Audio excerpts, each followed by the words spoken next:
그래서 가족이 아니면 얘기할 수 없는 부분이 분명히 있습니다. 당연히. 오늘 모실 분은 이제 굉장히 유명해진 조순재 녹취록 아시죠?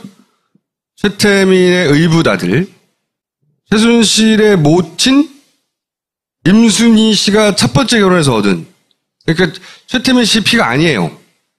유일하게 대학을 나왔기 때문에 중용을 하고 굉장히 오랜 세월 박근혜 대통령 옆에서 여러 가지를 보좌했던. 그러다가 2007년 한나라당 이명박 박근혜 경선 때 박근혜는 절대 안 된다 이런 기자회견을 했어요. 그 조순재 씨의 장남, 설명이 길어요.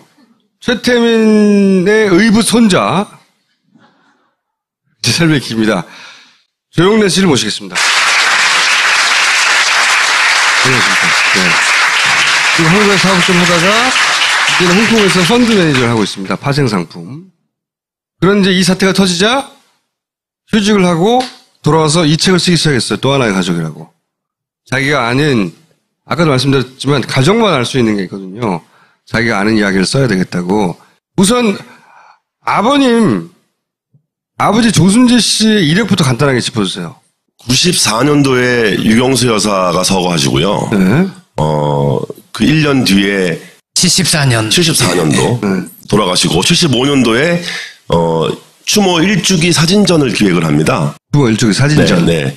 그 사진전에 아버지가 이제 기획을 맡으셔서 네. 처음에 그 전에는 무슨 일 하셨어요? 이원우 공보부 장관 비서관을 하셨어요. 몇 년도부터요? 60년대 후반에 장관 비서관을 하다가 70년도에 국회의원 출마를 하세요. 여기 서대문 갑구에서. 그때 이제 선거에 나가셨다가 낙선을 하시고 집 한 채 있던 거를 마저 털어먹고. 그 말하자면 나름 잘 나가셨던 분이네요. 그 시절에. 뭐 좀 정치적인 야망도 있으셨던 것 같고요. 네. 예, 뭐 사회의식도 좀 있으셨던 것 같고. 구국 선교단인가요? 네, 그렇습니다. 네. 그 왜 75년대 막 만들기 시작하잖아요. 기독교로 반공을 외친 일부러 만들어낸 조직이었고 거기 그 선교단이 만들어지면서 합류하게 되는 겁니까? 그러니까 선교단이 만들어지는 시기와 사진전을 기획하는 시기가 거의 비슷하게 물려요. 네. 그러니까 이제 사진전 기획을 하시면서 이제 사진전 준비하느라고 뭐 미국 가셔서 외신 사진도 찾고 그 일을 하시는 과정에서 봉사단이 설립이 되죠. 그 본인의 의붓 아버지인 최태민 씨가 와서 일 좀 도와달라. 네네. 네. 너는 뭐 그 장관 비서관도 했고 공부도 할 만큼 했으니 와서 일 좀 도와달라 했는데 근데 그때 그 아버지의 엄마 할머니 네네. 임선희 씨가 최태민 그 의붓 아버지한테 가서 일 좀 도와줘라 이렇게 된 건가요? 처음에? 제가 아는 관점에서는 이제 할머니인 임선희 할머니가 굉장히 적극적으로 아버지를 원하죠. 같이 이제 참여하게 하고 사실은 인맥이 별로 없어요 그 집안에. 그러니까 그 최태민 씨 자체가 이북에서 내려오신 분이고 네. 이남의 가족 관계가 이렇게 있지 않으셔가지고. 조순재 씨는 임선희 씨가 첫 번째 결혼해서 나왔던 거고 최태민과는 피가 섞이지 않은 거예요. 네. 그런데 이제 본인의 그 첫 결혼에서 나온 장남이니까 네. 지금 현 남편에게 가서 일을 도와주라고 한 거군요. 그렇죠. 네.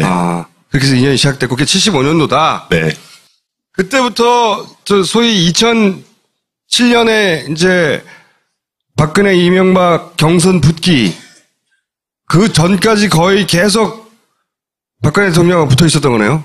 그건 아니고요. 그건 아니에요? 84년도에 영남재단 일을 맡으세요. 네. 이제 그걸 맡기 전에 이제 정수장학회를 맡아달라는 이제 제안을 받는데 아버지께서 정수장학회는 못하겠다. 왜냐면은 너무 세간의 의혹도 많고 보는 눈도 많고 근데 그건 좀 곤란하다. 그리고 또 저희 어머니도 결사 반대하셨고.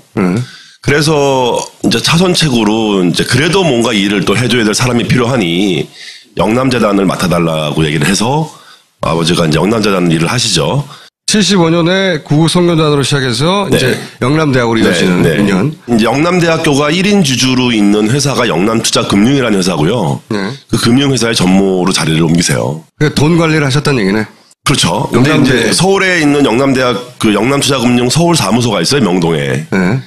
명동에 있던 사무실에 처음 나가셔서 84년도부터 일을 하시다가 85년도에는 아예 대구로 내려가시죠. 그러다 갈라지는 게 언제예요? 할머니 때문에 이제 계속 일에 관련이 되죠. 계속. 예. 그게 언제까지냐면 90년대 후반까지. 임선희 할머니가 박근혜 대통령 처음 국회의원 출마할 때 뭐 돈도 갖다 주고 98년이니까. 아버지의 엄마 할머니가 네. 돌아가시기 전까지는 어떤 식으로도 계속 연결돼서 일을 했다. 근데 이제 90년대 후반에 그 국회의원 선거 네. 그걸 기점으로 이제 멀어져요. 급격히 아버지가. 그때부터. 할머니의 관계가 거의 끊기고 제가 할머니를 마지막으로 본 거는 이제 99년도 봄 정도. 네, 마지막으로 되면서 끊어진 거군요. 예. 그러니까 뭐 할머니는 어떤 자부심 같은 게 있었을 거예요. 자기 손으로 이제 국회의원을 만들었다는 그런 자부심이 뭐 다양한 감정이 있으셨겠지만, 근데 이제 저희 아버지하고 할머니의 어떤 만남이나 인연이 다 하고 끊어지게 된 것도 90년대 후반쯤부터는 이제 멀어져요. 대략 75년부터 99년까지 박근혜 대통령 20대부터 시작해가지고 50대가 달 때까지 쭉 봐온 거군요. 네네. 네. 사진부터 제가 몇 가지 볼게요. 이게 본인인가요? 네, 그렇습니다. 본인 사진까지 보낼 필요는 없었는데. 여기 최태민 씨? 네. 아, 그래서 관계를 증명하느라고 가족 관계 증명원 같은 거예요. 그리고 최순실 씨가 예, 옆에 계시고요. 아, 할머니. 네. 그 꼬마가 돕니다. 아, 안 나와도 되는데 계속 나오네요. 아, 최태민과 아버지. 네. 아, 굉장히 젊었을 때 이제 일이 시작된 거네요. 이게 75년이니까. 이 사진은 어떻게 되는 겁니까? 봉사단 활동을 하는 봉사단. 장면을 사진을 찍고 계신 아버지고요. 홍보 일을 하니까 본인이 직접 사진 찍고. 홍보라는 게 이제 뭐 대언론 관련들. 네. 최태민 주변의 유일한 인텔리셨던 거네요. 말하자면 대학도 나오고 뭐. 그 나이로 봐도 그렇고 그때 뭐 특별히 일을 할 수 있는 사람이 없었다. 마땅히 없었어요. 임선희 본인? 예. 네, 얼굴이 나오기 시작하네요. 네. 뒤섞였네요. 의붓과. 네. 네. 복잡하시죠, 본인도? 사실은, 이 대목은 조금 얘기하고 싶은 분이긴 한데요. 네. 아버지가 말씀하셨던 그 비극적인 가족사라는 게, 네. 원래 그렇게 비극적이진 않았어요. 원래는? 뭐, 그래도 좋았던 시절도 있고, 네. 또 좋았던 추억도 있고요. 그러니까 최순실 의붓 고모들과의 관계도 네네네. 예전엔 좋았다는 거죠? 예, 제 기억에는 좋았던 어린 기억이 있으니까요. 어린 기억엔. 예, 근데 이제, 돈과 권력에 이제 가까워지면서, 네. 확 틀어졌어요? 그 가족 관계가 해체가 되죠. 그 최태민 씨 사망과 함께 그 돈이 그 소위 최 씨 일가와 그 친인척한테 뿔뿔이 흩어지는, 네네. 숨겨지는 과정에서 가족도 같이 해체가 돼버린 거예요? 뭐 이렇게 말씀드리면 오해의 소지는 있는데 저희 아버지는 기본적으로 최태민 씨에게 재산을 받는 거에 대한 거부감이 있었고요. 받지 않았고 아버지는. 네네. 네. 뭐 또 주실 마음도 없으셨겠죠. 의붓이기 때문일지도 모르겠지만 어쨌든. 예. 그리고 뭐 그게 다행이기도 한 면이 있어요. 지금에 와서는. 예. 지금에 와서 만약에 아버지가 직접 재산을 많이 받았으면 여기 못 나오시죠? 이런지 도피 생활하고 그렇겠죠. 네. 어떻게 됩니까? 설명해 주시면. 순득이 고모, 그러니까 애 남편 되신 분이고 저희 어머니하고 아버지, 그다음에 정윤혜 씨, 최순실 씨, 정윤혜 씨. 예. 오. 대략 몇 년도 사진인가요? 90년대 초가 아닐까 싶어요. 네.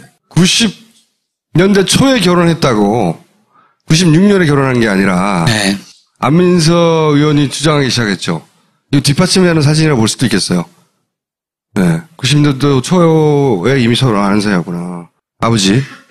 나이 드시고 돌아가시기 얼마 전인 것 같네요. 돌아가시기 2달 전이에요. 박근혜에 대해서 25년간 알아온 박근혜에 대해서 아버지가 생전에 뭐라고 평가하셨어요? 아버지가 돌아가시기 전에 이제 그 2007년도 경선 당시에 예. 박근혜 당시 후보가 조순재를 모른다라는 얘기를 하죠. 이제 그거에 대해서 아버지는 결정적으로 이 사람은 평생 거짓말을 달고 사는구나.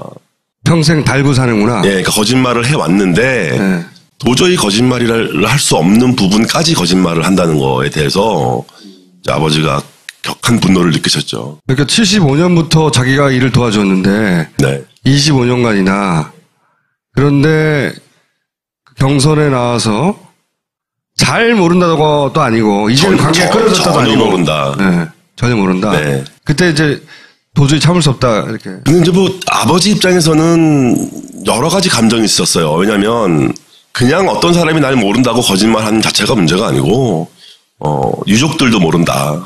유족이라는 거는 최태민 씨의 유족들 또 다 모른다고 했다라는 이제 근거를 가지고 거짓말을 하셨어요. 최태민 씨의 가족들도 조순재 모른다더라. 예. 라고 나도 모르지만. 예. 그래서 아마 그때 최순실 씨가 아마 모범 답안을 주지 않았을까. 그렇겠죠. 이런 질문이 나오면 대답을 이렇게 모른다고 해라.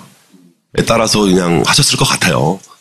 그 화나는 것뿐이 아니고 이제 아버지를 아는 많은 사람들로부터 의혹을 좀 받죠. 이렇게 모른다고 했을 때에는 그래도 뭐 뒤로 와서 뒤에서 좀 이렇게 뭐 돈도 챙겨주고 돈을 챙겨줬거나 야, 내가 너 모른다고 할 테니까 너 입 다물고 있어. 그렇죠. 하고. 네. 어떤 그 모종의 협의가 있지 않았냐는 의심을 하게 되는 거죠. 아버지가 이제 주변에서 야 너 돈 받고 이딴 벌어 주는 거 아니야? 이런 얘기를 듣는 게 또 더 화가 나는 거예요. 그거를 못 참으셨던 거예요. 더 화를 났고. 예.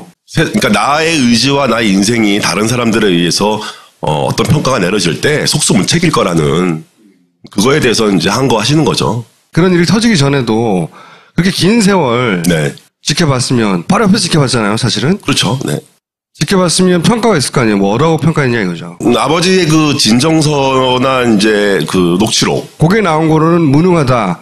거짓말을 너무 잘한다. 그리고 잘못 있으면 다 뒤집어 씌운다 남에게. 네. 뭐 이렇게 요약돼요. 그런 얘기를 평상시에 하셨어요? 아주 많이는 아니고요. 예. 그런 얘기는 간간히 제가 들었던 얘기죠. 자기가 다 하라고 한 일이었는데 저는 책임지지 않고 다 뒤집어 씌운다. 영남재단에서 벌어졌던 일들이 이제 아버지가 직접 개입됐던 일이고 같이 책임을 지고 물러나시게 됐는데 그렇게 물러나시는 과정에서도 아버지가 어떻게 됐는지 제가 다 봤기 때문에 적어도 어느 한 조직의 보스가 되거나 뭐 지도자가 되려면 좋든 싫든 책임져야 할 문제는 책임져야 되고 인정해야 되는데 그런 부분이 전혀 없다는 거죠. 그 녹취록에는 그런 대목도 나오지 않나요? 거짓말을 하는데 거짓말을 자기 신념화해서 그러니까 진짜로 그게 진짜인 걸 믿는 것처럼 거짓말을 한다고. 네. 거짓말을 스스로 믿어버리는 거짓말 있잖아요. 그래놓고 분명히 자기가 사인한 건데 이 사람은 다 책임을 지고 자기는 모른 척 한다는 거예요. 완벽하게 죄의식도 없이 뭐 그런 유의 설명들이 있어요. 그러니까 아버지가 평소에 모사했던 박근혜가 대통령이 되어서 안 된다는 이유가 그런 거. 그렇죠. 네. 그 진정서에도 보면 그 당시에 이미 국정농단이라는 단어가 쓰여요. 네. 진정서 안에. 그 진정서는 어디에 제출한 진정서죠? 한나라당 강재섭 의원, 강재섭 대표한테 보내고. 네. 이 사람 대통령 되면 안 된다고 열받은 거예요. 2007년 이명박하고 경선할 때. 이명박 캠프의 사람인 것 같아요. 그 두 사람과 긴 이야기를 9시간에 걸쳐서 한 게 소위 조순재 녹취록인 거예요. 사실은 그런 말씀하셨죠. 이제 이 나라가 최순실의 밥상이다. 밥상된다. 예언이에요, 예언. 박근혜 대통령이 이제 그 당시 후보가 최순실이 젓가락이다. 최순실이 젓가락이다. 그렇게 될 거다 나라가. 큰일 났다. 정확하게 보셨네. 네.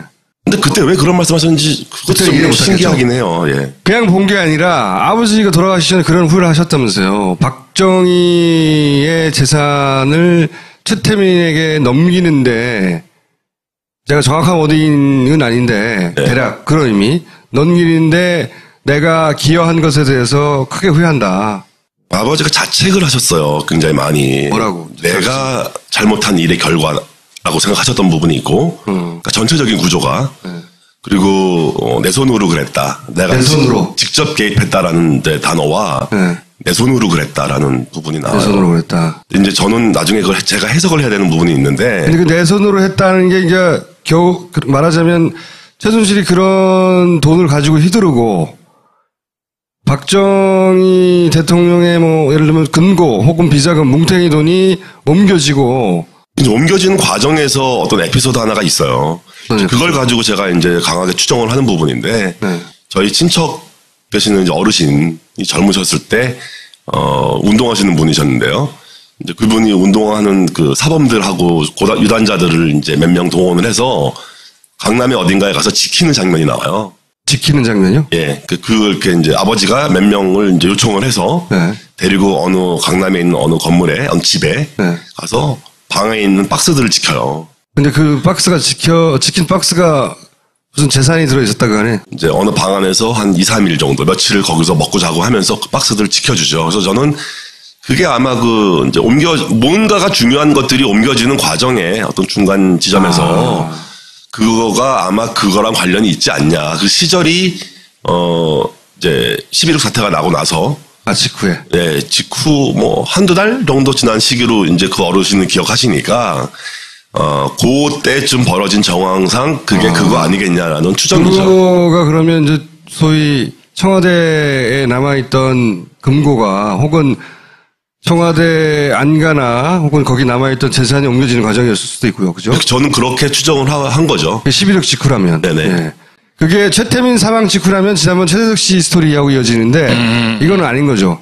이거는 그 이전에 9년 얘기니까. 79년 그 정도 좀 이야기니까. 그리고 나서 돈이 크게 두 번 옮겨진단 말이죠.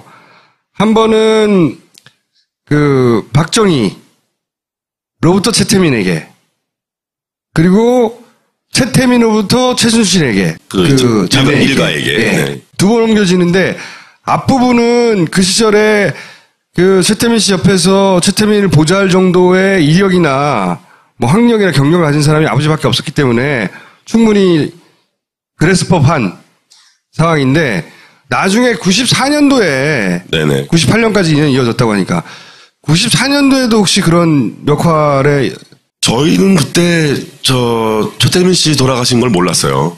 역시 마찬가지로 통보를 안 했구나, 여기도. 네. 그러니까 저는 저희 할머니가 돌아가신 것도 몰랐고요. 그러니까 재산 정리가 다 끝날 때까지는 저희는 몰랐어요. 그러면은 중간에 영남대학에 계셨으니까 영남대도 끊임없이 영남대 재산을 빼가지고 최태민에게 현금화하거나 글로 넘기는 작업이 있었다고 한단 말이죠. 네네. 거기는 관여됐을 수도 있겠다. 그렇죠. 네. 거기에는 아버지가 관련을 하셨고, 그러니까 어떤 식의 요청이든 최태민으로부터 요청이 있었을 거고, 네. 그 요청을 실행을 하셨을 거고. 그걸 이제 돌아가시 전에 후회한다고? 네, 그렇죠. 예. 그러니까 그 오랜 시간을 자기가 이렇게 관여했던 일의 결과가 자기 눈앞에서 자기를 부정당하는 결과로 나왔을 때, 이거 잘못한 거다. 내가 헛짓을 했다. 이런. 평생 헛짓을 한 것이다라고 후회하셨다. 예. 박근혜에 대한 조순재 씨의 평가예요. 녹취록에 보면 100% 꼭딱시다.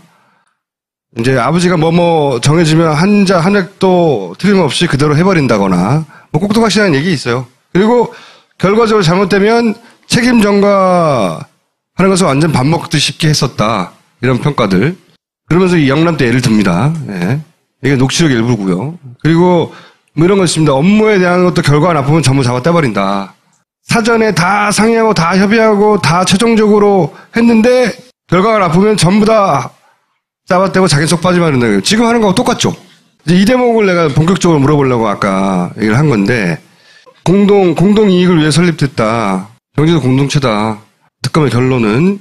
그러면서 예로 든 게 이제 사절을 계약하고 집값도 지불했다. 이야기는 이제 장충동에서 살다가 삼성동으로 이사 갔는데 90년대에 그때 두 집 사이의 차이가 4억이었는데 집을 팔아서 냈다고 그랬는데 4억 어디서 나왔냐 이거지.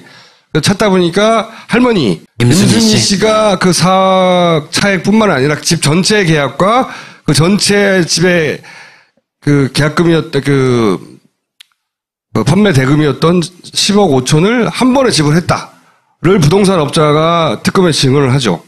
그래서 이제 확인되어서 임순희 씨가 다 돈 내준 거 아니냐.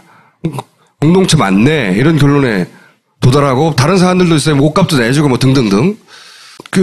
녹취록에 보면 돈이 넘어가는 과정이 조금씩 나와요. 박정희 11.6 전에 구국송교단 둔관을 누가 했냐 했더니 조은재 씨가 최태민이 했다. 돈은 철저하게 최태민이 다 관리했다. 그네가 그렇게 시키고 절대 누구한테 맡기지 말라고. 그 시절부터 그 전에 생활이 어땠냐 얘기도 나오거든요. 보면은 구국송교단에서 다 같이 최순득, 최순실, 최순천 자매들이 생활을 했는데 그때 경제 정도가 생활이 어땠냐 그랬더니 아주 어려웠다. 지지에도 가난했다는 거예요. 이 집안이. 이 일을 시작하기 전에는 이 사람들이 공식적으로 한 일이라고는 신발 파는 거하고 그것도 뭐 그 리어카 수준에서 신발 파는 거하고 유치원 한 거밖에 없거든요. 근데 2,700원 어디 생기냐고. 그리고 이제 돈이 넘어갈 때 여기 이제 아버지는 전부 기집애들이라고 표현해요.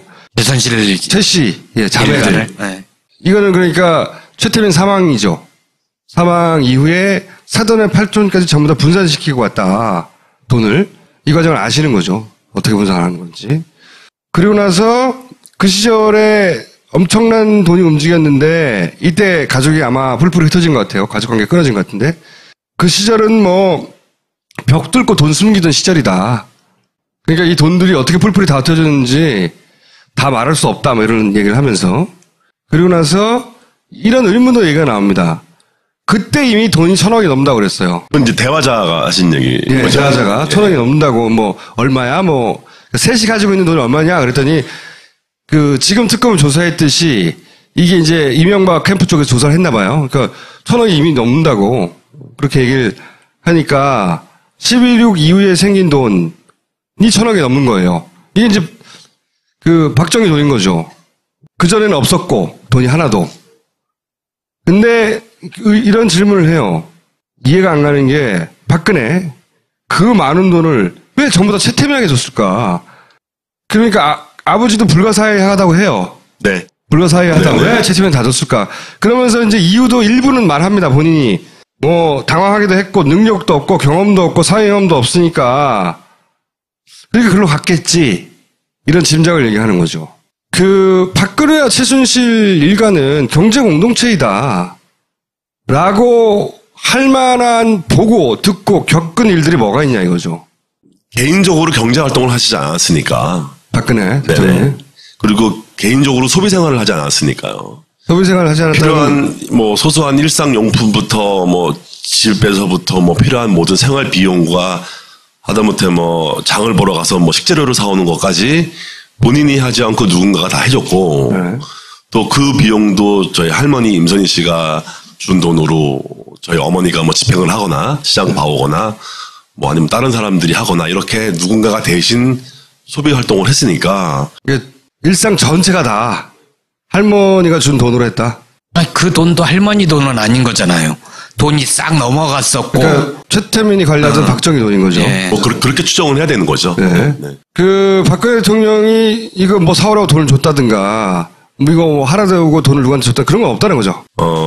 제가 이제 뭐 또 하나의 가족이라는 의미가 이제 가족이 형성되고 가족이 해체되는 과정에 이제 개입하는 탐욕과 어떤 그 권력 이런 것들이 있지만 실질적으로 가족처럼 생활을 하면 가족 내에서 누구 돈과 누구 돈을 분리하기가 어렵잖아요. 아, 그런 정도였어요? 네, 그러니까 저는 제가 생각하기에는 그렇게 형성된 가족으로 이제 설정을 하고 전 이제 사실 집필을 하기 시작한 거죠. 구분의 의미가 필요 없을 정도였다는 거네요? 제가 보기엔 그렇습니다. 네. 어릴 때부터 봐오기로. 그러면 그 돈들은 거의 다 집을 할머니가 지불했듯이 그 할머니 주머니에서 다 나온 거예요? 그렇게 알고 있습니다. 네. 그렇게 알고 있다. 뭐 그 시절에는 그게 이렇게 이상하지 않았던 풍경이에요. 그 시절에는요? 지금 세월이 지나서 일반 국민들이 그걸 보니까 이상한 방식의 생활이라고 생각하지만 그 시절에 그 안에서 살던 사람들은 누구도 이상하지 않았어요. 그런데 한 발 더 나아가 생각해보면 박근혜, 최태민의 관계가 특수했기 때문이다. 이게 더 굉장히 결정적으로 중요한 대목이죠. 여기에 대해서 아버지는 이렇게 표현하셨어요. 최태민과 박근혜 관계에 대해서 골방이 있는데 서너 시간 들어가면 둘이 안 나온다. 이런 식의 표현을 했어요. 그런데 직접 뭔가를 목격한 적은 없나 봐요. 사실 박근혜, 최태민의 관계에 대해서 온갖 썰들이 있지만 내가 그걸 봤어라고 하는 사람은 아무도 없어요. 이제 어머니가 이제 좀 난감해 하시는 이제 부분들인데,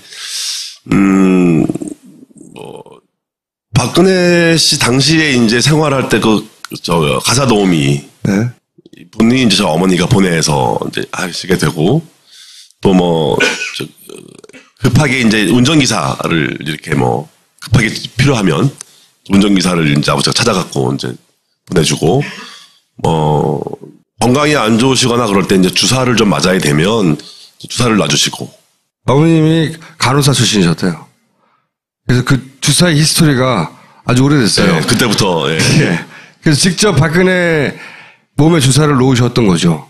박근혜 씨가 돌아가실 때도 차가 이제 어딘가를 가잖아요. 그러면 차가 눈에서 보이지 않을 때까지 그 자리에 서서 깊이 인사하고 끝까지 그 자리에서 애틋했군요. 그러니까 제가 보기에는 굉장히 그 깊은 종교적 신념 같은 거가 있는 종교 신념, 예. 네, 그런 어떤 종교적 공동체적인 그런 거가 종교적 공동체이기도 했고 예. 있죠. 저희 어머니께서도 그런 이제 그래도 시아버지가 시키니까 네. 할머니랑 같이 앉아가지고 이제 그런 주문도 외우고. 주문요? 네, 어떤 주문이었어요? 몇 가지 주문이 있더라고요. 예, 여기 다 써 있습니다.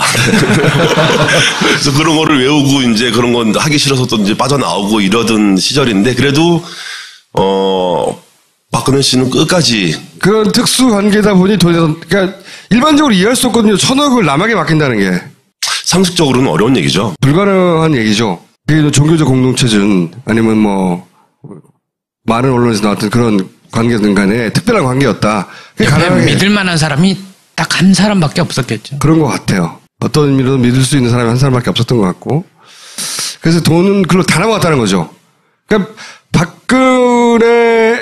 그 당시 박근혜의 눈에 바라본 그 재산 관련은 내 아버지 돈을 관리해주는 사람들이다.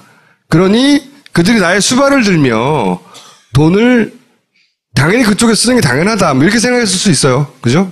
뭐 그렇게 생각할 수 있죠. 네, 네. 충분히. 그리고 여기서 이제 기존엔 잘 알려지지 않았던 게 이 할머니의 역할이에요. 보면 사실 98년도에 국회의원이 될 때도 할머니 역할이 컸어요. 그죠? 그러니까 그 관계가 유지되고 재산이 유지되고 하는데 할머니 역할이 컸던 것 같아요.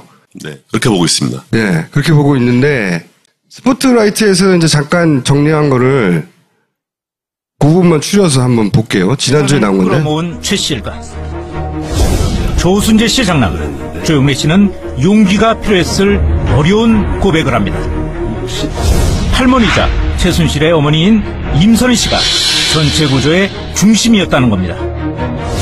임선희 할머니가 어떻게 보면 이 전체의 비리 구조에서 몸통이다라고 얘기하는 부분은 실제로 임선희 할머니가 만약에 없었더라면 이게 가능하지 않았을 거라고 보는 면이 있어요. 정규 교육을 받지 않아 자신의 이름만 겨우 쓸 줄 알았다는 임선희. 유독 세매는 능했다고 합니다. 돈 버는 재주도 뛰어나고 어떤 돈에 대한 집착도 굉장하고 배움이 없으셨던 분 치고는 네. 세임이 빨랐고 장부 같은 건 가져다니시지도 않았는데 다 기억을 했고 할머니를 제일 많이 닮은 사람이 그 중에 최순실 씨가 아닐까. 달러성까지 하며 특유의 억척스러움으로 집안의 가장 역할을 했다는 임씨. 아들 조순재 씨는 집안의 실세로 기억합니다. 이 사람도 개판 일보 직전인데 우리 모친 만난 덕에 인간 된 거지. 우리 모친 능력이 대단한 거야. 우리 모친이 남자로 태어났으면 재벌이 됐을 거야. 우리 모친 만나서 사람 됐다. 인간 만들었다. 인간 무시는 했다. 그런 표현이 나오죠. 박근혜 대통령과도 각별한 사이로 지냈습니다. 정계 입문 때 직접 뒷바라지를 했다는 겁니다. 국회의원 선거 때도 이제 직접 가셔가지고 사모께서 직접 가셔서 거기서 숙식하면서 그렇게 도와드렸거든요. 돈이 더 필요할 때는 임선희도 직접 현장으로 달려갔다. 차 트렁크에 현찰 다발을 잔뜩 싣고 다녔으며 필요할 때 필요할 만큼 그 돈을 뿌리고 다녔다. 임선희와 최순실은 알고 있었다. 그때를 위해 준비한 돈이었기에 아낌없이 쏟아부어야 한다고. 그래야만 나중에 더 큰 돈이 되어 돌아온다는 것도. 영의 박근혜와의 만남이 시작되며 최 씨 일가에 들어오기 시작했다는 뭉칫돈. 자, 이 이야기가 이제 그림이 거의 완성이 되는 것 같지 않아요? 이때까지 들어왔던 우리가 알아왔던 내용들을 종합해 보면 박근혜 최태민의 관계가 특별했기 때문에 넘어갔고 돈이. 그런데 그 돈이 잘 유지되는 데는 임선희 씨 역할이 있었고, 그리고 최태민 사망 이후에는 임선희 할머니가 결국은 정치 입문과 그걸 적극적으로 컨트롤했고 직접 뛰었고 98년 당시에 선거 현장에 같이 내려와서 그때 돈 뿌는 일은 본인이 다 했고 뒤에서 그러니까 최순실은 아직 등장하기 전에요. 심부름할 때예요, 그냥. 사실은 그때도 이제 최태민 씨가 돌아가시고 나서는 외부적인 모든 행사나 이런 거에는 최순실 씨가 이제 개입을 했고요. 할머니는 이제 뒤에서. 그리고 나서는 여기서 주목하고 싶은 대목은 뭐냐면 그때도 돈을 관리하고 뿌리고 하는 것은 할머니였는데 임선희 씨였는데 그 앞에 뭐 특검 집 얘기만 했단 말이죠. 근데 이 선거할 때 본격적으로 돈 뿌린 얘기들이 많이 나와요. 아까도 JTBC 나왔지만 트렁크에 돈 싣고 가가지고 거기에 잔뜩 얼마인지도 모르죠. 잔뜩 싣고 가가지고 국회의원 선거 때부터 뿌리기 시작했다 얘기 나오는데 아버지한테 그 얘기 들어보신 적 있어요? 그 박근혜 처음 국회의원 될 때 돈을 어떻게 했다 뭐 이런 거? 할머니가 그 여행용 트렁크에 돈을 싣고 갔다는 거는 얘기하셨어요. 직접? 네. 그러니까 그 안에 뭐 2억, 3억, 1억 5천, 2억. 여러 번? 아니 뭐 그런 정도 단위였어요. 정확하게 그 금액 자체가 기억나는 게 아니라 그 뭐 2억 이 정도 금액이 그러니까 억대라는 거. 억대.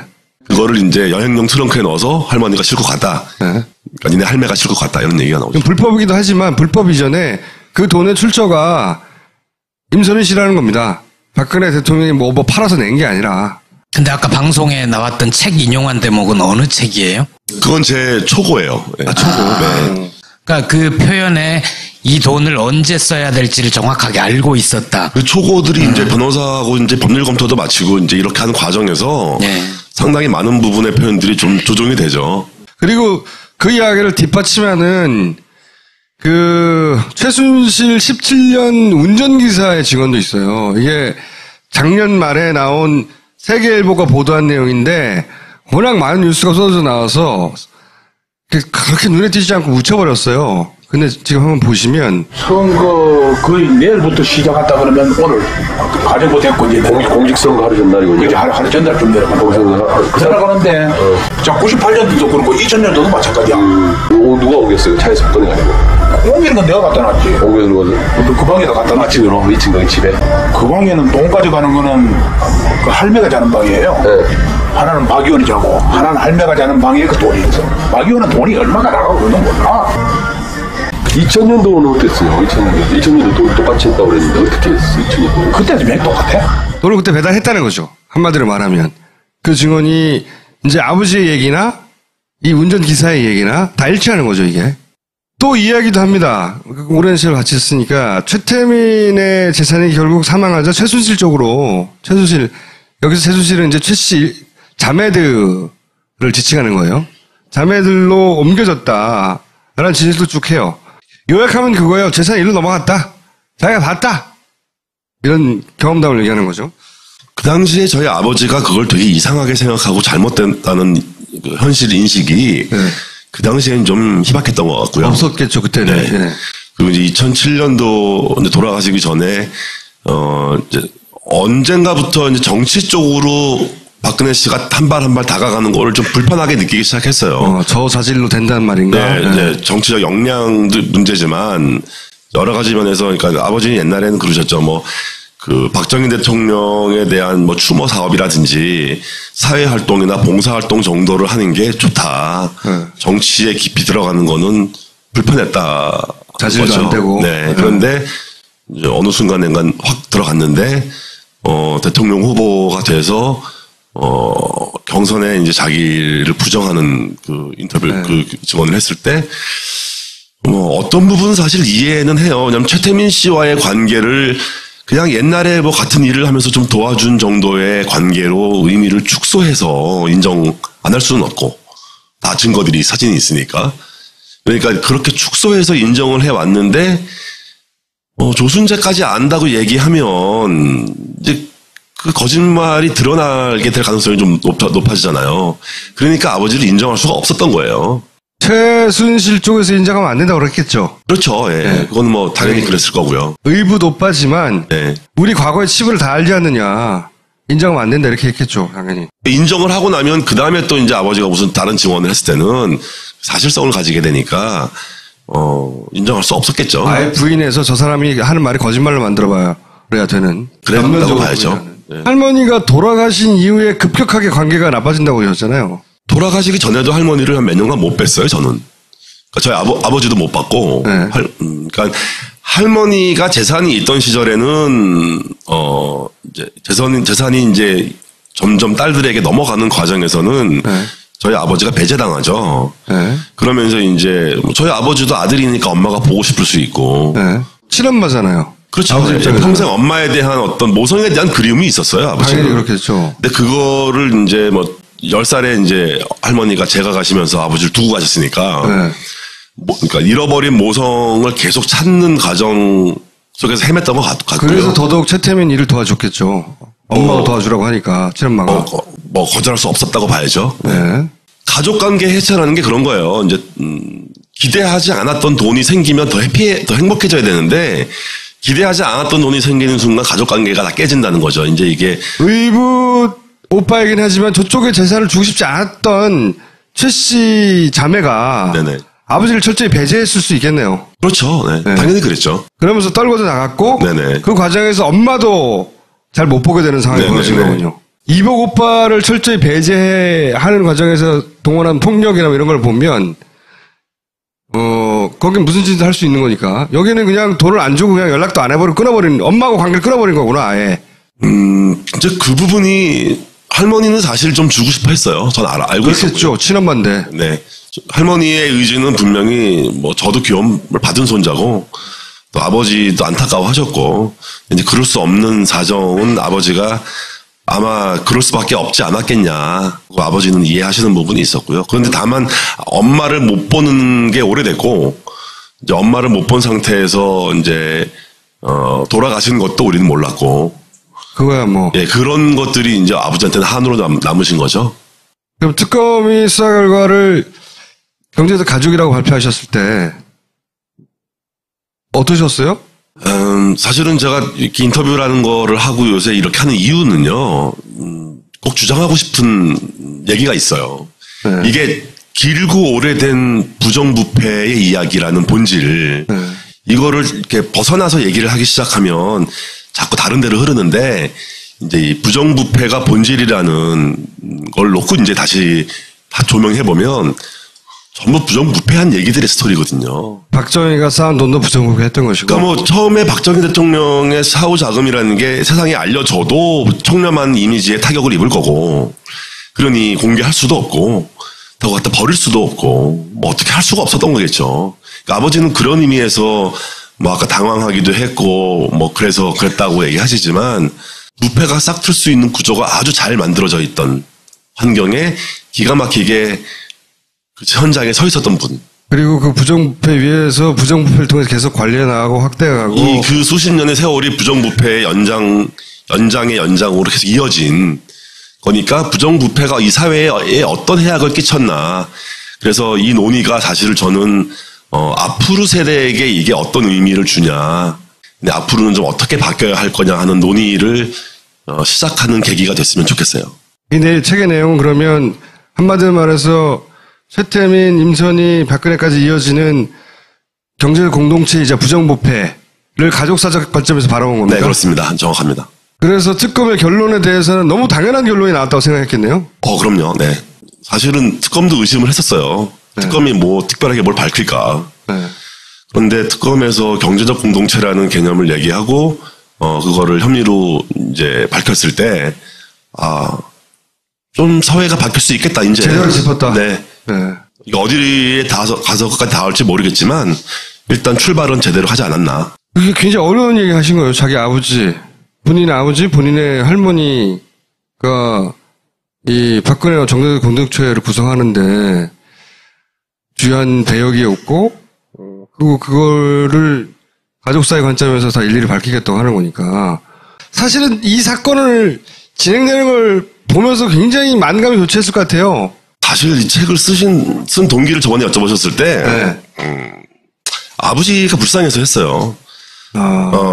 자기가 의로운 일을 하지도 않았는데, 부정까지 당하는 거는 차라리 정의로운 일을 했으면 자기 사명감이나 채웠으니까 뭐 그래도 뭐 상관없었겠지만 자기가 한 일도 뭐 자랑스럽지도 않은데 그건 또 부정당하고 인생 전체가 부정당한 거지.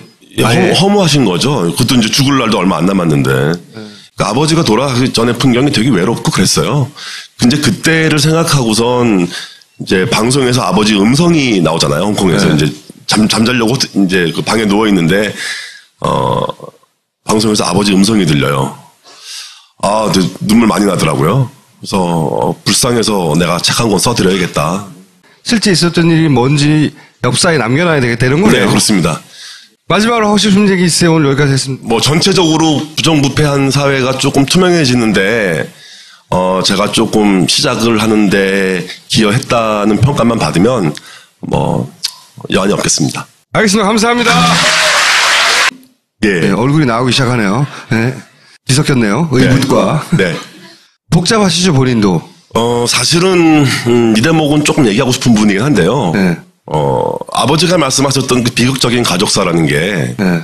원래 그렇게 비극적이진 않았어요. 원래는? 뭐 그래도 좋았던 시절도 있고 네. 또 좋았던 추억도 있고요. 그러니까 최순실 의붓 고모들과의 관계도 예전에는 좋았다는 거죠? 예, 제 기억에는 좋았던 어린 기억이 있으니까요. 어린 기억엔. 예, 근데 이제 돈과 권력에 이제 가까워지면서 네. 확 틀어졌어요? 그 가족 관계가 해체가 되죠. 그 최태민 씨 사망과 함께 그 돈이 그 소위 최 씨 일가와 그 친인척한테 뿔뿔이 흩어지는 숨겨지는 과정에서 가족도 같이 해체가 돼버린 거예요? 뭐 이렇게 말씀드리면 오해의 소지는 있는데 저희 아버지는 기본적으로 최태민 씨에게 재산을 받는 거에 대한 거부감이 있었고요. 받지 않았고 아버지는 네. 뭐 또 주실 마음도 없으셨겠죠. 의붓이기 때문일지도 모르겠지만 어쨌든 예예. 그리고 뭐 그게 다행이기도 한 면이 있어요. 지금에 와서는 예예. 지금에 와서 만약에 아버지가 직접 재산을 많이 받았으면 여기 못 나오시죠? 도피 생활하고 그렇겠죠. 네. 어떻게 됩니까? 설명을 해주시면. 순득이 고모, 그러니까 내 남편 되신 분이고 저희 어머니하고 아버지, 그다음에 정윤혜 씨, 최순실 씨, 정윤혜 씨. 예. 오. 대략 몇 년도 사진인가요? 90년대 초가 아닐까 싶어요. 네. 90년대 초에 결혼했다고 96년에 결혼한 게 아니라 네. 안민석 의원이 주장하기 시작했죠. 이거 뒷받침하는 사진이라고 볼 수도 있겠어요. 네. 90년대 초에 이미 서로 아는 사이였구나. 아버지. 나이 드시고 돌아가시기 얼마 전인 것 같네요? 돌아가시기 2달 전이에요. 박근혜에 대해서 25년간 알아온 박근혜에 대해서 아버지가 생전에 뭐라고 평가하셨어요? 아버지가 돌아가시기 전에 이제 그 2007년에 경선 당시에 예. 박근혜 당시 후보가 조순재를 모른다라는 얘기를 하죠. 이제 그거에 대해서 아버지는 결정적으로 이 사람은 평생 거짓말을 달고 사는구나. 평생 달고 사는구나. 예, 그러니까 거짓말을 해 왔는데 도저히 거짓말을 할 수 없는 부분까지 거짓말을 한다는 거에 대해서 이제 아버지가 격한 분노를 느끼셨죠. 그러니까 75년부터 자기가 일을 도와줬는데 25년간이나 그런데 경선에 나와서 잘 모른다고도 아니고 이제는 관계가 끊어졌다도 아니고 전혀 모른다. 네, 전혀 모른다. 네. 그때 이제 도저히 참을 수 없다 이렇게. 근데 이제 뭐 아버지 입장에서는 여러 가지 감정이 있었어요. 왜냐하면 그냥 어떤 사람이 날 모른다고 거짓말하는 자체가 문제가 아니고 유족들도 모른다. 유족이라는 거는 최태민 씨의 유족들 또 다 모른다고 했다. 라는 이제 근거를 가지고 거짓말을 하셨어요. 최태민 씨의 가족들도 조순재 모른다더라. 예. 라고 나도 모르지만. 예. 그래서 아마 그때 최순실 씨가 아마 모범 답안을 주지 않았을까. 그렇겠죠. 이런 질문이 나오면 대답을 이렇게 모른다고 해라. 에 따라서 그냥 하셨을 것 같아요. 그 화나는 것 뿐이 아니고 이제 아버지를 아는 많은 사람들로부터 의혹을 좀 받죠. 이렇게 모른다고 했을 때에는 그래도 뭐 뒤로 와서 뒤에서 좀 이렇게 뭐 돈도 챙겨주고 돈을 챙겨줬거나 야, 내가 너 모른다고 할 테니까 너 입 다물고 있어. 그래서 가족이 아니면 얘기할 수 없는 부분이 분명히 있습니다. 당연히. 오늘 모실 분은 이제 굉장히 유명해진 조순재 녹취록 아시죠? 최태민의 의붓 아들 최순실의 모친 임순희 씨가 첫 번째 결혼해서 얻은, 그러니까 최태민 씨 피가 아니에요. 유일하게 대학을 나왔기 때문에 중용을 하고 굉장히 오랜 세월 박근혜 대통령 옆에서 여러 가지를 보좌했던. 그러다가 2007년 한나라당 이명박 박근혜 경선 때 박근혜는 절대 안 된다 이런 기자회견을 했어요. 그 조순재 씨의 장남, 설명이 길어요. 최태민의 의붓 손자, 제 설명이 깁니다. 조영래 씨를 모시겠습니다.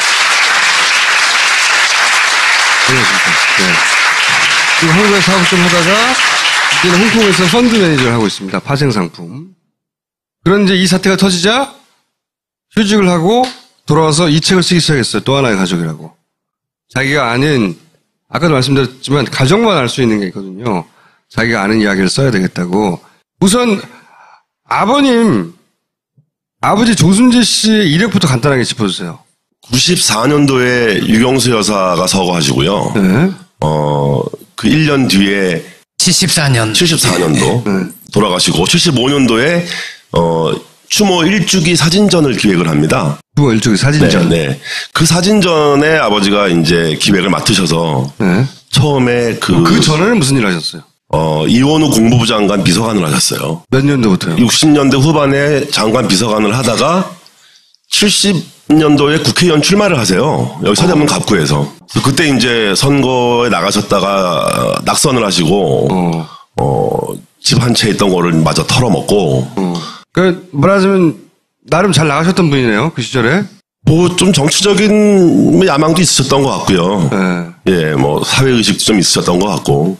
구국 선교단인가요? 네, 그렇습니다. 네. 네. 그 왜 75년대 막 만들기 시작하잖아요. 기독교로 반공을 외친 일부러 만들어낸 조직이었고 거기 그 선교단이 만들어지면서 합류하게 되는 겁니까? 그러니까 선교단이 만들어지는 시기와 사진전을 기획하는 시기가 거의 비슷하게 물려요. 네. 그러니까 이제 사진전 기획을 하시면서 이제 사진전 준비하느라고 뭐 미국 가셔서 외신 사진도 찾고 일을 하시는 과정에서 봉사단이 설립이 되죠. 그 본인의 의붓 아버지인 최태민 씨가 와서 일 좀 도와달라. 네네. 네. 너는 뭐 그 장관 비서관도 했고 공부도 할 만큼 했으니 와서 일 좀 도와달라 했는데 근데 그때 그 아버지의 엄마 할머니 네네. 임선희 씨가 최태민 그 의붓 아버지한테 가서 일 좀 도와줘라 이렇게 된 건가요? 처음에? 제가 아는 관점에서는 이제 할머니인 임선희 할머니가 굉장히 적극적으로 아버지를 원하죠. 같이 이제 참여하게 하고 사실은 인맥이 별로 없어요 그 집안에. 그러니까 그 최태민 씨 자체가 이북에서 내려오신 분이고 이남의 가족 관계가 이렇게 있지 않으셔가지고. 조순재 씨는 임선희 씨가 첫 번째 결혼해서 나왔던 거고. 그렇죠, 네네. 어떤 그 모종의 협의가 있지 않았냐는 의심을 하게 되는 거죠. 아버지가 이제 주변에서 야, 너 돈 받고 이딴 벌어 주는 거 아니야? 이런 얘기를 듣는 게 또 더 화가 나는 거예요. 그거를 못 참으셨던 거예요. 더 화를 났고. 네. 그러니까 나의 의지와 나의 인생이 다른 사람들에 의해서 어떤 평가가 내려질 때 속수무책일 거라는 그거에 대해서 이제 항거하시는 거죠. 그런 일이 터지기 전에도 그렇게 긴 세월 네. 지켜봤으면 바로 옆에서 지켜봤잖아요, 사실은. 그렇죠. 네. 지켜봤으면 평가가 있을 거 아니에요. 뭐 어라고 평가했냐 이거죠. 아버지의 그 진정서나 이제 그 녹취록. 거기에 나온 거로는 무능하다. 거짓말 너무 잘한다. 그리고 잘못 있으면 다 뒤집어 씌운다 남에게. 네. 이렇게 요약돼요. 그런 얘기를 평상시에 하셨어요? 아주 많이는 아니고요. 네. 예, 그런 얘기는 간간히 제가 들었던 얘기죠. 자기가 다 하라고 한 일이었는데 저는 책임지지 않고 다 영남재단에서 벌어졌던 일들이 이제 아버지가 직접 개입됐던 일이고 같이 책임을 지고 물러나시게 됐는데 그렇게 물러나시는 과정에서도 아버지가 어떻게 됐는지 제가 다 봤기 때문에 적어도 어느 한 조직의 보스가 되거나 뭐 지도자가 되려면 좋든 싫든 책임져야 할 문제는 책임져야 되고 인정해야 되는데 그런 부분이 전혀 없다는 거죠. 그 녹취록에는 그런 대목도 나오지 않나요? 거짓말을 하는데 거짓말을 자기 신념화해서 그러니까 진짜로 그게 진짜인 걸 믿는 것처럼 거짓말을 한다고. 네. 거짓말을 스스로 믿어버리는 거짓말 있잖아요. 그래놓고 분명히 자기가 사인한 건데 이 사람은 다 책임을 지고 자기는 모른 척 한다는 거예요. 완벽하게 죄의식도 없이 뭐 그런 유의 설명들이 있어요. 그 아버지가 평소에 모사했던 박근혜가 대통령이 되어서 안 된다는 이유가 그런 거. 그렇죠. 네. 그 진정서에도 보면 그 당시에 이미 국정농단이라는 단어가 쓰여요. 네. 진정서 안에. 그 진정서는 어디에 제출한 진정서죠? 한나라당? 한나라당 강재섭 의원, 예. 강재섭 대표한테 네. 보내고. 네. 이 사람 대통령 되면 안 된다고 열받은 거예요. 2007년 이명박하고 네. 경선할 때. 이명박 캠프의 사람인 것 같아요. 그 두 사람과 긴 이야기를 9시간에 걸쳐서 한 게 소위 조순재 녹취록인 거예요. 사실은 그런 말씀 하셨죠. 이제, 이 나라가 최순실의 밥상이다. 밥상 된다. 예언이에요, 예언. 박근혜 대통령이 이제 그 당시 후보가, 최순실이 젓가락이다. 최순실이 젓가락이다. 그렇게 될 거다, 나라가. 큰일 났다. 정확하게 보셨네. 네. 근데 그때 왜 그런 말씀 하셨는지 그것도 좀 신기하긴 해요. 예. 그냥 본 게 아니라 아버지가 돌아가시기 전에 그런 후회를 하셨다면서요. 박정희의 재산을 최태민에게 넘기는데 제가 정확한 워딩은 아닌데 네. 대략 그런 의미 넘기는데 내가 기여한 것에 대해서 크게 후회한다. 아버지가 자책을 하셨어요. 굉장히 많이. 뭐라고? 내가 잘못한 일의 결과라고 생각하셨던 부분이 있고 그러니까 전체적인 구조가 그리고 내 손으로 그랬다. 내가 내 손으로 직접 개입했다라는 단어와 내 손으로 그랬다라는 부분이 나와요. 내 손으로 그랬다. 이제 저는 나중에 그걸 제가 해석을 해야 되는 부분이 있는데. 근데 그 내 손으로 했다는 게 이제 겨우 말하자면 최순실이 그런 돈을 가지고 휘두르고 박정희 대통령의 뭐 예를 들면 금고 혹은 비자금 뭉탱이 돈이 옮겨지고 이제 옮겨지는 과정에서 어떤 에피소드 하나가 있어요. 그걸 가지고 제가 이제 강하게 추정을 하는 부분인데 저희 친척 되시는 이제 어르신이 젊으셨을 때 운동하시는 분이셨는데요. 이제 그분이 운동하는 그 사범들하고 유단자들을 이제 몇 명 동원을 해서 강남의 어딘가에 가서 지키는 장면이 나와요. 지키는 장면이요? 예. 그렇게 이제 아버지가 몇 명을 이제 요청을 해서 데리고 어느 강남에 있는 어느 건물에, 어느 집에 가서 방에 있는 박스들을 지켜요. 근데 그 박스가 지킨 박스가 무슨 재산이 들어있었다고 하네? 이제 어느 방 안에서 한 2, 3일 정도, 며칠을 거기서 먹고 자고 하면서 그 박스들을 지켜주죠. 그래서 저는 그게 아마 이제 뭔가가 중요한 것들이 옮겨지는 과정에 어떤 중간 지점에서 그거가 아마 그거랑 관련이 있지 않냐. 그 시절이, 이제 11.6 사태가 나고 나서. 직후에. 네, 직후 한두 달 정도 지난 시기로 이제 그 어르신은 기억하시니까, 그때쯤 벌어진 정황상 그게 그거 아니겠냐라는 추정이죠. 그거가 그러면 이제 소위 청와대에 남아있던 금고가 혹은 청와대 안가나 혹은 거기 남아있던 재산이 옮겨지는 과정이었을 수도 있고요. 그죠? 저는 그렇게 추정을 한 거죠. 11.6 직후라면. 네네. 네. 그게 최태민 사망 직후라면 지난번 최재석 씨 스토리하고 이어지는데 이거는 아닌 거죠. 이거는 그 이전에 9년 얘기니까. 79년 그 정도 좀 이야기니까. 그리고 나서 돈이 크게 두 번 옮겨진단 말이죠. 한 번은 그 박정희로부터 최태민에게 그리고 최태민으로부터 최순실에게 그 일가에게 네. 두 번 옮겨지는데 앞부분은 그 시절에 그 최태민 씨 옆에서 최태민을 보좌할 정도의 이력이나 뭐 학력이나 경력을 가진 사람이 아버지밖에 없었기 때문에 충분히 그랬을 법한 상황인데 나중에 94년도에 네네. 98년까지 인연이 이어졌다고 하니까 94년도에도 혹시 그런 역할에 저희는 그때 최태민 씨 돌아가신 걸 몰랐어요. 역시 마찬가지로 통보를 안 했구나 여기도. 네. 그러니까 저는 저희 할머니가 돌아가신 것도 몰랐고요. 그러니까 재산 정리가 다 끝날 때까지는 저희는 몰랐어요. 그러면은 중간에 영남대학에 계셨으니까 영남대도 끊임없이 영남대 재산을 빼가지고 최태민에게 현금화하거나 글로 넘기는 작업이 있었다고 한단 말이죠. 네네.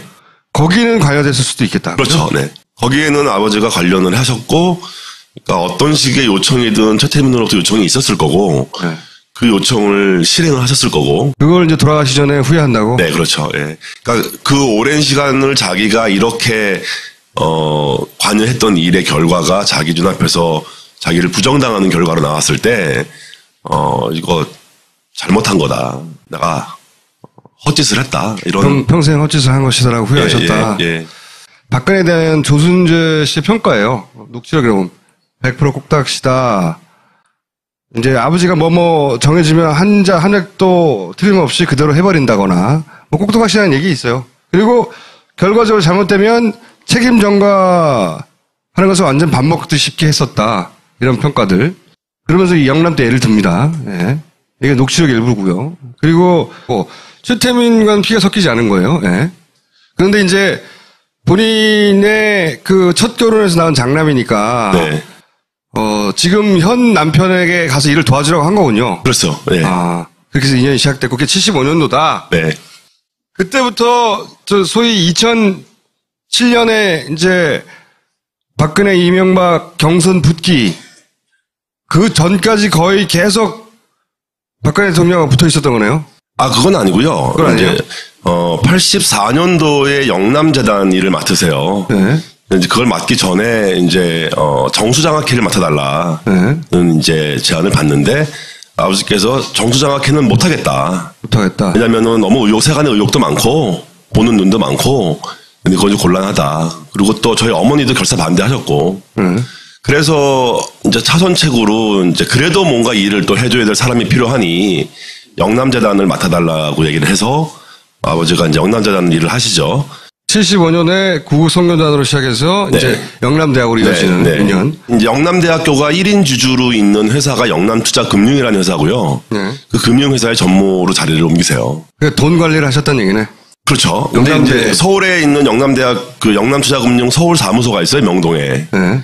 그 명동에 있던 사무실에 이제 처음 나가셔서 84년도부터 일을 하시다가 85년도에는 아예 대구로 내려가시죠. 그러다 갈라지는 게 언제예요? 할머니 때문에 이제 계속 일에 관련이 되죠. 계속. 예. 그게 언제까지냐면 90년대 후반까지. 임선희 할머니가 박근혜 대통령 처음 국회의원 출마할 때 뭐 돈도 갖다 주고 98년이니까. 아버지의 엄마, 할머니가 돌아가시기 전까지는 어떤 식으로도 계속 연결돼서 일을 했다. 근데 이제 90년대 후반에 그 국회의원 선거 그걸 기점으로 이제 멀어져요. 급격히 아버지가. 그때부터. 할머니의 관계가 거의 끊기고 제가 할머니를 마지막으로 본 거는 이제 99년도 봄 정도.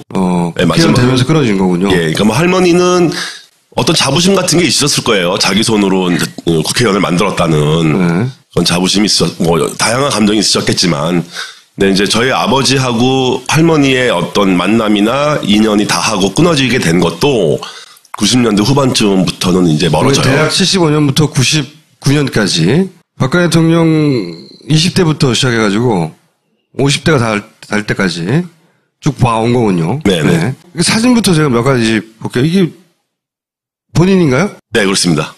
본인 사진까지 보낼 필요는 없었는데. 여기 최태민 씨? 네. 그래서 관계를 증명하느라고 가족 관계 증명 같은 거예요. 그리고 최순실 씨가 옆에 계시고요. 할머니. 네. 그 꼬마가 됩니다. 안 나와도 되는데 계속 나오네요. 최태민과 아버지. 네. 굉장히 젊었을 때 이제 일이 시작된 거네요. 이게 75년이니까. 이 사진은 어떻게 되는 겁니까? 봉사단 활동을 하는 봉사단. 장면을 사진을 찍고 계신 아버지고요. 홍보 일을 하니까 본인이 직접 사진 찍고. 홍보라는 게 이제 뭐 대언론 관련들. 네. 최태민 주변에 유일한 인텔리셨던 거네요. 말하자면 대학도 나오고 뭐. 그 나이로 봐도 그렇고 그때 뭐 특별히 일을 할 수 있는 사람이 없었다. 마땅히 없었어요. 임선희 본인?